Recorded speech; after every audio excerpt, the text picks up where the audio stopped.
Every year we remember E3 by a handful of games that just completely stole the show. But so much happens every day at E3 that sometimes those show stealers can even become lost. Think about the Xbox presentation. They showed 42 games. How many games stand out from that presentation?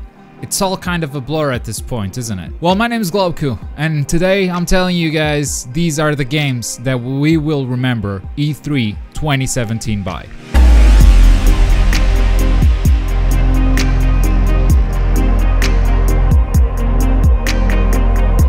In no particular order, because everyone's personal preference is gonna be different. We're gonna start our list with A Way Out, the game that really stood out during the EA press conference. From the makers of Brothers: A Tale of Two Sons comes an adventure that is only playable in co-op, which is a very bold move. It can be played online, but really, the focus is couch co-op, split screen.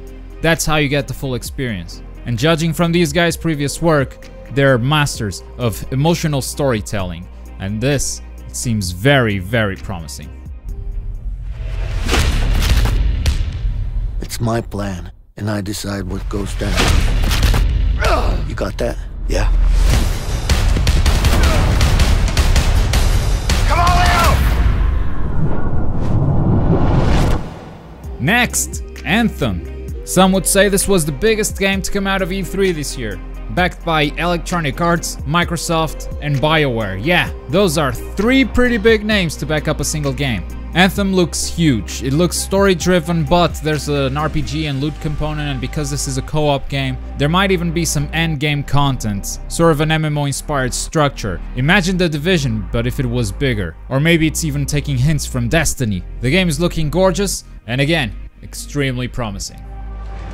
There's a bunch more coming in. Okay, I'll get this round.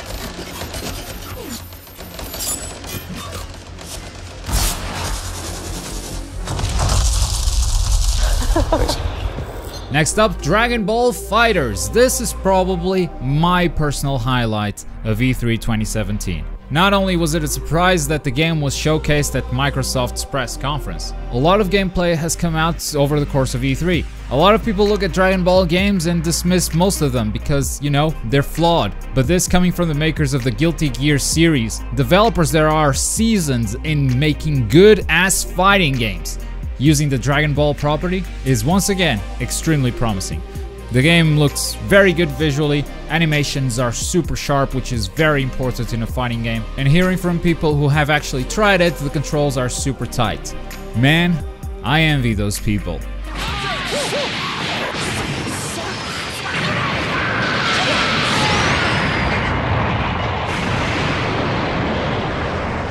Next up, Ori and the Will of the Wisps. This is probably the safest bet on this list. You compare any game on this list to this, and you know that this is gonna be good. The hand-drawn style from the original Ori is back, and even though they didn't showcase any gameplay, you know how tight the first Ori was. And if you don't, make sure you play it. You will not regret it. I cannot wait to see where the story of Will of the Wisps takes us, and I cannot wait to play on some brand new Ori levels.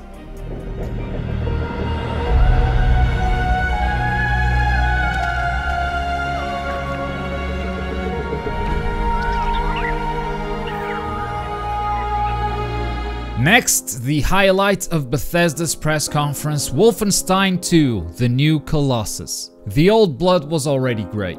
The New Colossus seems even better. Wolfenstein portrays a world where Nazi Germany have won the Second World War. So now they pretty much rule over the earth. And it sends a strong message of how messed up everything is, but at the same time, how much these guys were able to accomplish by bending the rules of ethics. It's an awesome take on an alternate reality, and they're doing so with a light-hearted tone.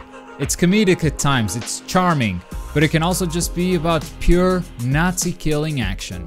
It weren't their sons bleeding on the beaches!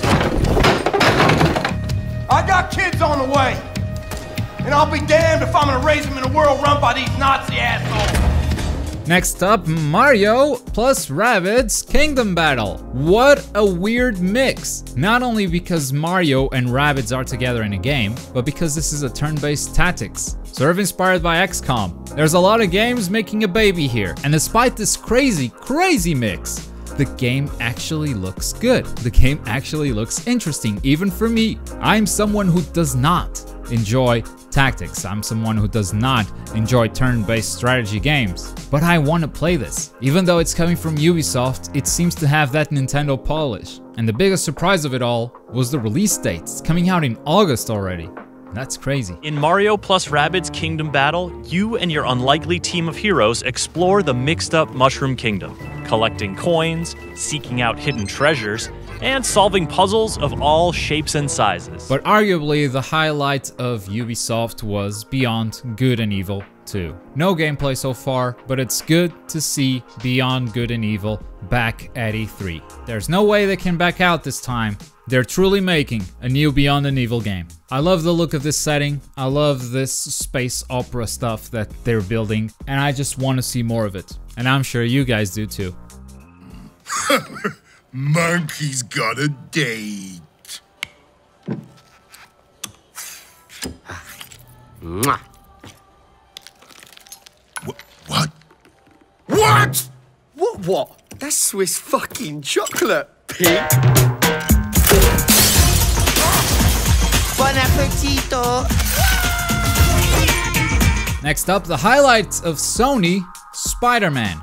Now, God of War was fantastic. I love the gameplay, but we will always remember God of War from E3 2016. E3 2017 was the year of Spider-Man. Even though it was announced last year, this is the first time we actually saw gameplay.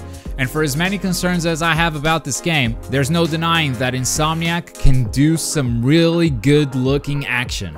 And that's what this gameplay was. Really good looking Spider-Man action. Even if the game doesn't feel good, the visuals alone make you want to jump into it. And that's kind of crazy. I mean, I hope the game plays well, but this is more of an argument as to how good these visuals are on their own.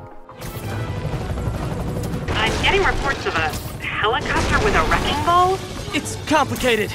Turns out Martin Lee is running the demons. The guy who runs the homeless shelter?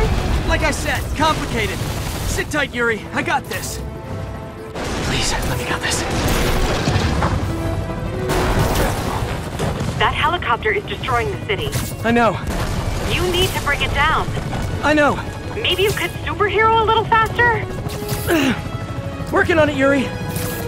And finally, we close with the highlights of the Nintendo Spotlight. Super Mario Odyssey. They showed Kirby, they showed Yoshi, both look great, but we will remember E3 2017 from Super Mario Odyssey. You go to some crazy places in this game. You have some crazy abilities in this game, stuff that has never been done before, and that I think fits really well with the Mario universe. The hat seems like such a great addition, especially because you can capture your enemies. This is not a pun by me, they're actually calling it capture, because it's a cap, right? Yeah, I know, it's a weird pun. I approve it though. The 2D stuff, it was so unexpected but so good to see. I can't wait to discover what else this game has in store for us.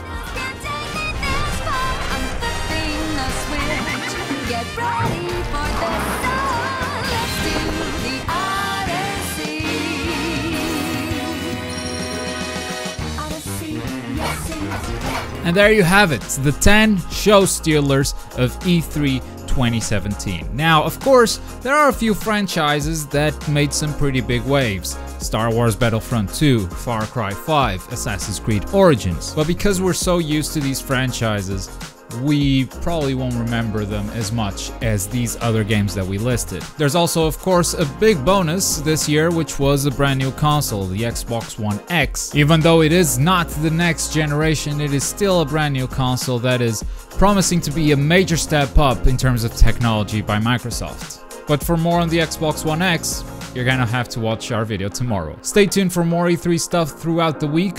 We have talked about the show stealers today. Next time, we're gonna talk about the hidden gems, the games that don't always get the spotlight, but they probably deserve your attention. Oh, before I forget, click this video for our E3 coverage if you haven't watched it yet. It's pretty cool, it's funny and abridged, and it's a summary in case you missed the press conference. Thanks for watching, bye!